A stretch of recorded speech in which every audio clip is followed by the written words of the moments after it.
No nosso encontro da semana passada, a gente começou essa nova apostila, esse novo bimestre, né, de setembro e outubro, onde a gente vai falar da lei da aproximação espiritual, e depois o último é o princípio da divindade essencial. Daí a gente fecha esse primeiro ano de estudos de meditação criativa. Então a gente começou a falar sobre a vontade, né? E nós vimos algumas etapas ou estágios da vontade, né? Nós vimos sobre a escolha do propósito, sobre a deliberação, né? A partir da vontade, e agora uma nova etapa que se chama escolha ou decisão. A decisão pode ser considerada o aspecto mais específico ou essencial da vontade, ou mais precisamente da volição, a ação da vontade. Dois tipos opostos de comportamento governam a tomada de decisões. Muitas pessoas tomam decisões, muitas vezes importantes, como a escolha de um esposo ou de uma carreira, com pouca ou nenhuma deliberação. Suas escolhas são determinadas quase inteiramente por motivos inconscientes. O conceito de determinismo, isto é, a negação do poder de escolher consciente e livremente, se baseia na observação dessas pessoas. No outro extremo, estão os que percebem que cada decisão e cada escolha envolvem a possibilidade de cometer um erro ou até causar um dano. A responsabilidade que isso implica produz um desconfortável senso de perplexidade, medo ou culpa.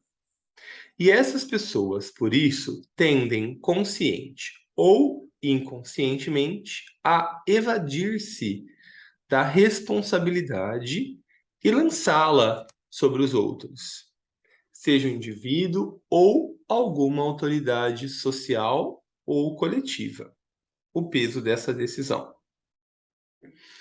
Essa rendição da vontade própria, esse impulso de evadir-se ou fugir, explica muitas tendências atuais e foi descrito por diversos autores, especialmente por Erich Fromm, em seu livro O Medo à Liberdade. Tudo bem até aqui? Tudo bem. Então tá bom. Então tem isso que ele falou, né? A gente percebe algumas pessoas não ponderam sobre a escolha e fazem escolhas por motivações geralmente inconscientes, outras, por justamente pensar muito, acabam não escolhendo, né? Permitem-se ser escolhidos, ou que alguém escolha por elas. São dois extremos, né? De uma polaridade. As decisões podem ser tomadas de dois modos ou em dois níveis. O primeiro é o resultado da prévia deliberação, ao fim da qual podemos ver claramente qual é o melhor ou o mais recomendável caminho a ser seguido. Se a questão não estiver clara, podemos escolher aquilo que pareça mais recomendável, compreendendo que não devemos nos entregar à falta de decisão. Mas, às vezes, a deliberação consciente e racional parece não nos levar a lugar nenhum.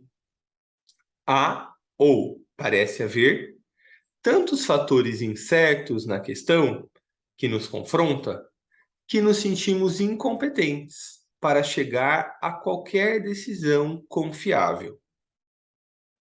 Nesses casos, deveria ser seguido o segundo modo, o de chegar a uma decisão num nível superior. Isso significa a renúncia da vontade pessoal consciente, ao colocar a questão diante de outro juiz superior, o eu superior ou alma. Em termos religiosos, isso é conhecido como buscar a vontade de Deus, no caso em questão. Isso envolve o uso de dois outros meios de ação interna: a invocação e a meditação receptiva. Tudo o que está sendo estudado nesse curso sobre esses dois assuntos deveria então ser aplicado ao problema da tomada de decisão desse modo superior, o que é bastante diferente daquele determinismo inicial, né? Então, muitas vezes a gente fala, que seja a vontade de Deus, né? E muitas vezes a gente acaba não fazendo uma escolha consciente, né? Simplesmente aceita o que se apresenta, o determinismo. É bem diferente. Aqui a gente vai usar primeiro a nossa mente como uma ferramenta de deliberação, de ponderação. Aí parece que não está claro ainda. Aí então a gente invoca da nossa alma conscientemente, né? A gente coloca a questão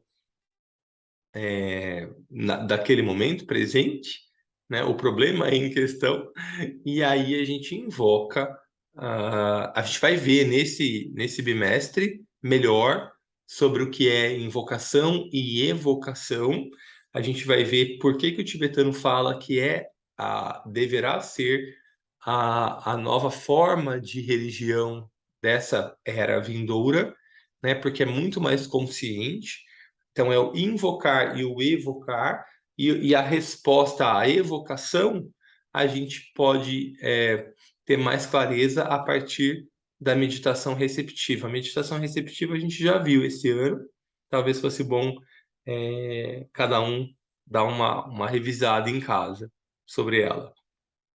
Mas é só para dizer que é bem diferente do determinismo, né? É um outro recurso mais consciente. Tudo bem até aqui? Tudo bem. Então tá bom. Qualquer coisa vocês podem me interromper.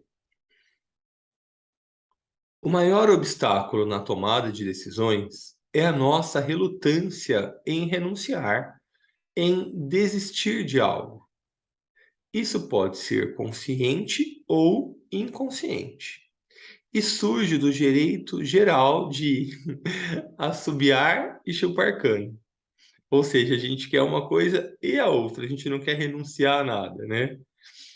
Mas deveríamos perceber claramente e aceitar o fato inescapável de que toda escolha inevitavelmente envolve a eliminação de alternativas e o abandono de outras condições ou linhas de ação. É aquele ditado antigo, né? Que cada escolha envolve uma renúncia. Sempre que a gente escolhe algo, a gente tem que deixar algo para trás. A gente precisa renunciar a algo. Então, isso não tem jeito, é uma realidade.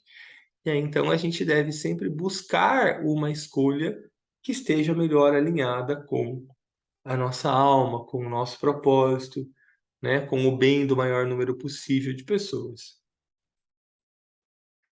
Mesmo em questões que sejam inteiramente para o nosso próprio benefício, as alternativas devem ser encaradas e exclusões e, portanto, renúncias devem ser feitas para se alcançar sucesso. Aqueles que querem abrir seu caminho no mundo devem escolher entre ambição e preguiça, entre trabalhar para ganhar dinheiro e entregar-se ao prazer. Frequentemente, os práticos e realistas tomam isso como certo, sem dedicar-lhe muito pensamento.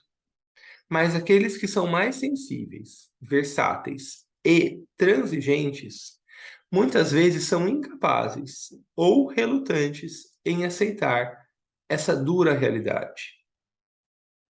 Até perdi aqui. Ao realizar o que decidiram, ficam pensando e lamentando pelas outras coisas que tiveram que renunciar, o que rouba seu prazer e diminui sua eficiência. para facilitar a escolha e para fazê-la com mais boa vontade e de todo o coração. Não deveríamos pensar em termos de desistência ou renúncia, mas em termos de preferência. Isso também expressa a real questão de modo mais exato. Por isso que é importante, ter essa etapa de escolha e que ela seja feita de uma maneira bem lúcida, né? De uma maneira bem clara, observando todas as possibilidades e com clareza vendo quais são as que mais nos levam em direção ao nosso propósito. Porque aí a gente não perde tanto tempo, né? Porque não adianta escolher e ficar ligado ainda, né, ao passado.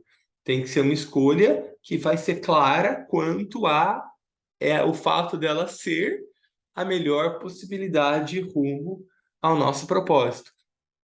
Se a gente for pensar, né, nessa nossa presente encarnação, a nossa alma escolheu lá no Pralaya, que é como os indianos chamam aquele momento de silêncio, né, anterior à manifestação, a nossa alma escolheu a personalidade do jeito que a gente é, né? Com questões astrológicas, ligada ao karma familiar, social, nacional, mas também a nossa constituição de raios. Ela, nesse estado de Pralaya, tinha um mundo de infinitas possibilidades. E, no entanto, ela escolheu essa que a gente está manifestando agora, porque ela acreditava que essa era a melhor possível para alcançar o seu propósito dentro do que era possível naquele momento. Então, imagina se a alma tivesse essa dificuldade de decisão, a gente nem teria aqui, nem estaríamos encarnados. E também, se ela ficasse pensando nas outras possibilidades, nunca ia ter sucesso. Então, eu sempre, quando eu me deparo com esse tipo de questão, eu sempre penso na escolha da alma para essa encarnação, né? Minha e de cada um de nós, né? Então, no mundo de possibilidades, o universo também escolheu se manifestar desse jeito. Quem sou eu para ficar pensando no que poderia ter sido, não é? A gente tem que tomar, às vezes, uma decisão e bancar. Só que se a gente consegue fazer isso de modo mais consciente, mais lúcido, realmente invocando a alma, vislumbrando que é o melhor caminho a ser seguido, fica um pouco mais fácil, um pouco mais leve, né? Algum comentário, alguma partilha? Alguém já se viu em uma situação semelhante a essa?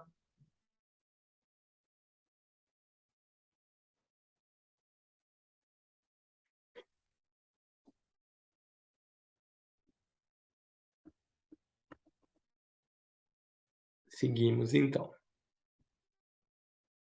Uma outra etapa, então, a etapa posterior à etapa da escolha é a afirmação. A fase ou ato da vontade que deveria seguir imediatamente a decisão é a afirmação. Ela parece ser, e essencialmente é, uma ação simples, mas sua execução bem-sucedida e efetiva envolve diversos fatores. O primeiro é uma fé viva e dinâmica, não apenas uma crença, mas uma segura convicção. Esse tipo de fé não requer evidências externas. É algo que alcançamos dentro de nós mesmos e é, de acordo com a bela definição de Paulo, a substância das coisas esperadas e a evidência das coisas não vistas. Olha que bonito, né? Isso que São Paulo diz como a definição de fé, né? A substância das coisas que são esperadas e a evidência das coisas que ainda não são vistas. O ato da fé fundamental e mais potente é a fé em si mesmo.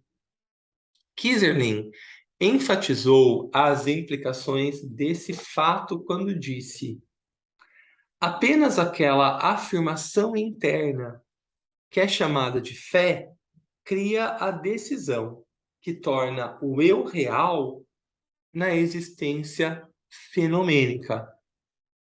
É pela fé e apenas pela fé que a personalidade se torna idêntica ao que ela representa. E assim se torna o meio de expressão para o seu ser integral. Pelo ato da fé, ser e representação, sujeito e objeto, se tornam um. Assim, todos os raios concebíveis que emanam do eu são reunidos em um só foco. E se a crença diz respeito apenas a esse próprio eu, então, mas somente então, toda a força mágica desse eu se torna capaz de se manifestar. Esse trecho é do livro Do Sofrimento à Realização. O Kieserling era bastante próximo ao Roberto Assagioli. Vocês podem reparar que em diversos dos nossos trechos dos cadernos de meditação tem citações a ele. É um autor também que vale a pena conhecer, pesquisar um pouquinho melhor, né? A gente viu no nosso anterior caderno, né, no bimestre anterior, a técnica do como se, né? A gente agir como se já fosse o eu superior em diversas situações. Aqui é um pouco diferente, né? A gente está falando já numa atitude interna de realmente expressar. Então, talvez seja um passo depois mesmo do como se. Porque também se a gente nem sabe a natureza desse eu superior, se a gente não conhece, se a gente não pondera no que pode ser, é difícil a gente fazer qualquer tipo de afirmação sobre, né?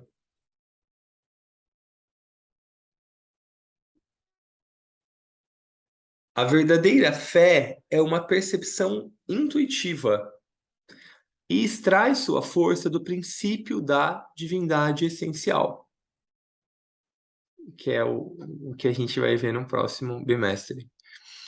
Pode-se dizer, na verdade, que sua força e efetividade são diretamente proporcionais à vivacidade e persistência da percepção da nossa própria divindade. Também se pode dizer que ela é proporcional ao grau de infusão pela alma ou de integração entre alma e personalidade, com certeza. Porque aí essa percepção vai sendo cada vez mais real, né? Eu vou reconhecendo em alguma medida que tem uma qualidade diferente, que tem uma consciência diferente que se expressa em algum ou outro momento. Então, com certeza, a partir disso, é mais fácil me entregar conscientemente e eu me integrar a essa consciência superior. O segundo fator na afirmação pode ser chamado de comando ou declaração. Olha que legal. É o uso do imperativo com uma atitude de segura autoridade. Pode ser resumido na palavra latina fiat ou na frase assim seja. A intensidade ou voltagem psicológica dessa afirmação determina o grau e a extensão de sua efetividade. Tem aquela autora norte-americana que ficou muito conhecida porque ela teve um câncer e depois ela se curou e viveu muitos anos. Ela veio a falecer recentemente, a Luz Hay, que ela trabalhava muito com afirmações, né, nos seus livros sobre si mesma, né, sobre o processo de cura, muito baseada nessa fé, e aí ela afirmava. Ou, né, na psicossíntese, a gente fala muito em declarações também, né? Eu declaro que passei por tal coisa, que vivenciei tal coisa, também traz uma potência interna, a gente invoca essa força da alma, né? Para declarar, para afirmar, como que realmente estabelecendo pontos ou degraus no nosso processo evolutivo.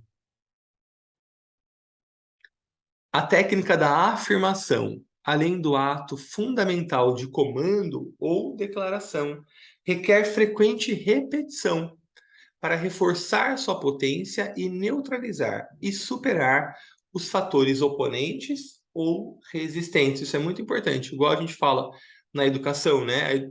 Na educação, a repetição é um fator fundamental. Sempre que a gente quer mudar um hábito, sempre que a gente quer implantar algo, é fundamental que a gente reconheça a importância da repetição. Senão a gente pode achar que falando uma vez, fazendo uma vez, a gente vai mudar um hábito ou a gente vai expressar uma verdade. Isso não vai acontecer, né? Muitas vezes vai ficar apenas no aspecto externo, né? É fundamental repetir para que a gente realmente transforme, compreenda.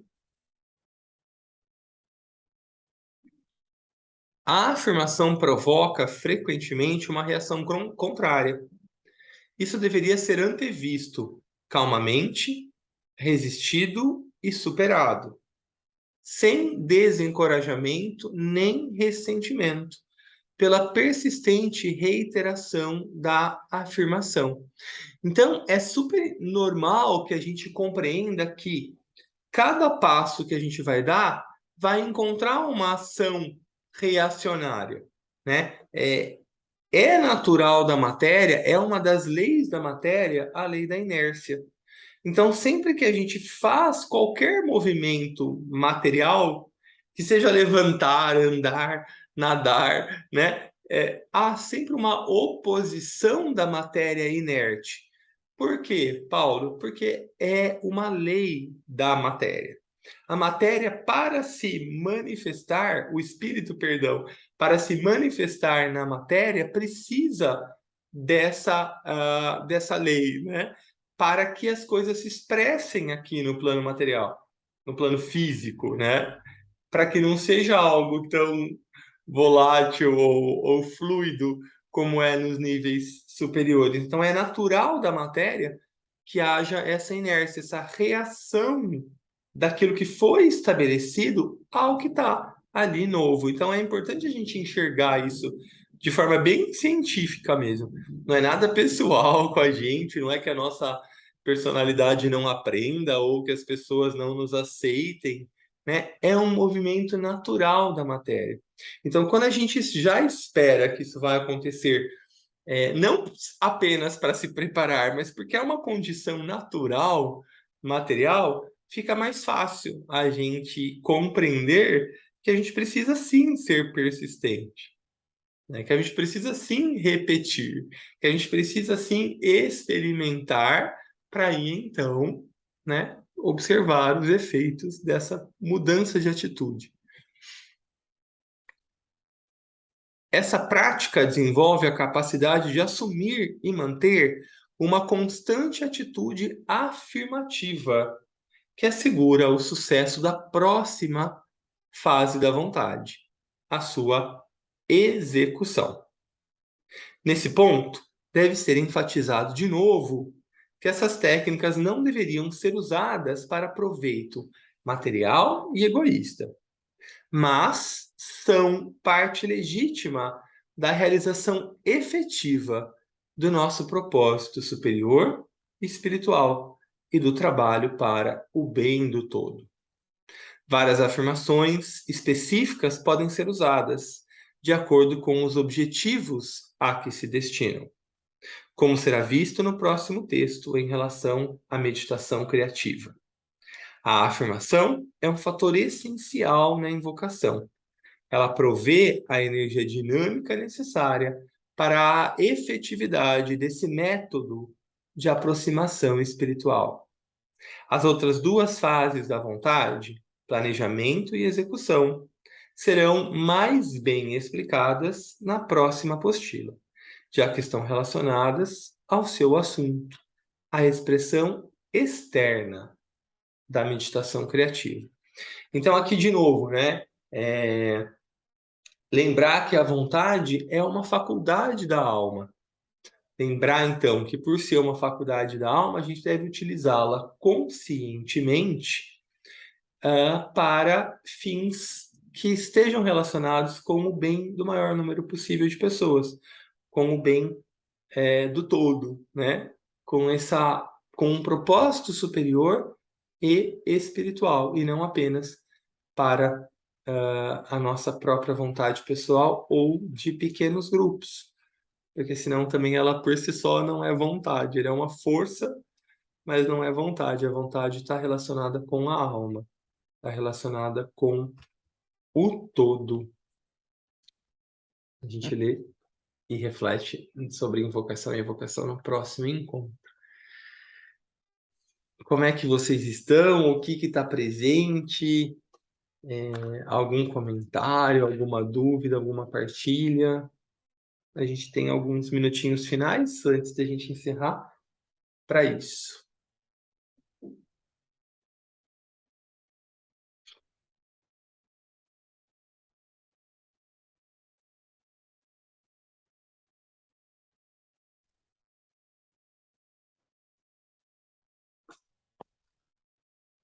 Ai, Paulinho, achei maravilhoso esse texto.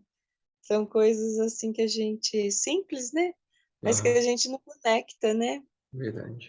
Assim, eu nunca pensei que uma vontade fosse da alma, não, né? A gente, né, tá descolado do pensamento disso, né? Muito interessante, muito lindo. Adorei, viu? Que bom. Como a gente falava antes, né, dessas três qualidades principais da alma, a vontade é a menos explorada, né? Então a gente fica com um viés muito superficial, né, sobre o que ela é. E a gente não, na psicossíntese, Roberto Assagioli compara a vontade à própria consciência, né? E por ser realmente uma faculdade superior, um ponto central aí dentro da nossa natureza psicológica.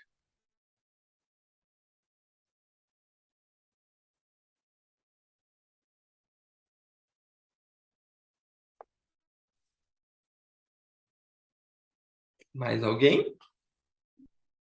Mais alguma partilha, contribuição?